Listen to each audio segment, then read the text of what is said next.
The journey so far was born out of passion, but it must have its own resilience, perseverance, and a bigger picture.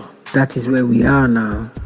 Over 6.5 years ago, Ocean Ambassadors started the School to Sea, Catch Them Young in the Maritime Sector program, where we used to take students on a one-day career tour to the seaport.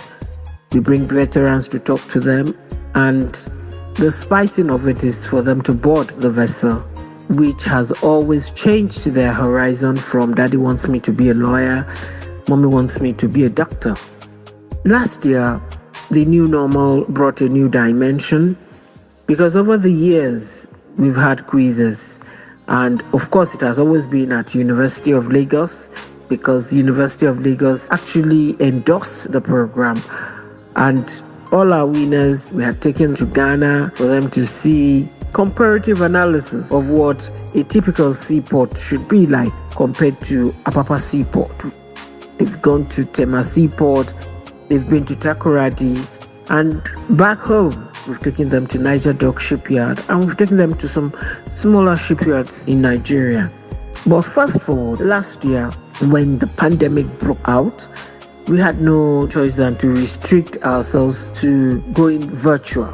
That virtual made us had our own gains because we could network so many schools. We went on air through jingles, e-adverts, and we had over 2,000 students that registered last year. Surprisingly, it was a student from a public school in Lagos State that won the quiz nationwide. And our best then, 60% of them were from public schools in Lagos State, which means that the themes agenda of Governor Babajide Sanwo-Olu is really working. Kudos to you, sir, and we expect you to extend your hand of fellowship towards Ocean Ambassadors Foundation to groom these children in SS1 and SS2 geared towards maritime career opportunities because Lagos State is actually a maritime hub and we're yet to capitalize on it to the maximum. Way forward, we decided that we should have mentors, female mentors for these students. So this year we started with the area manager of NIWA, Engineer Sarah Brima, who is very passionate about the girl child.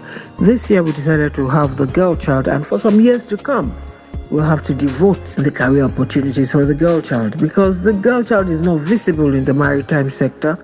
Going by NEMASA's analysis, we have just 9% of females that are seafarers. And even globally, the challenges are there. We want the girl child to come up the ladder, to change the narratives, and to excel. Because once a female gets up the ladder, they always have a way of pulling themselves up. So we decided to have the girl child this year, and it's been very encouraging. We had second nationwide virtual maritime quiz for the girl child because October 11 is actually the year of the girl child. And for some years to come, we'll be running our quizzes on October 11 in celebration of the girl child. The girl child must come to prominence, must come to limelight in the maritime industry. This year, it was a girl that came first, and this has made the whole idea of sticking to the girl child emancipation in the maritime industry very germane. This year, we've had it more interesting. A very big thank you to all our sponsors, Unity Bank, Bank of Industry, Bomora, ENL Consortium, NIWA, Nigerian Shippers Council, Mobot, and all others that came to our support for making this year's quiz a reality.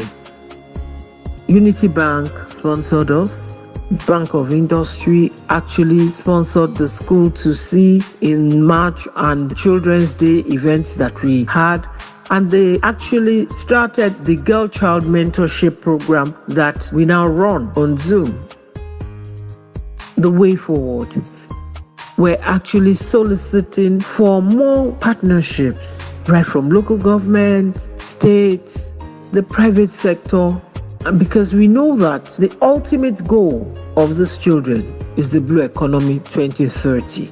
If you look at 2030 to 2021, You and I will agree that it is the SS1 and SS2 students that will actually benefit from this global arrangement. This arrangement of blue economy will create so many jobs for the upcoming generation.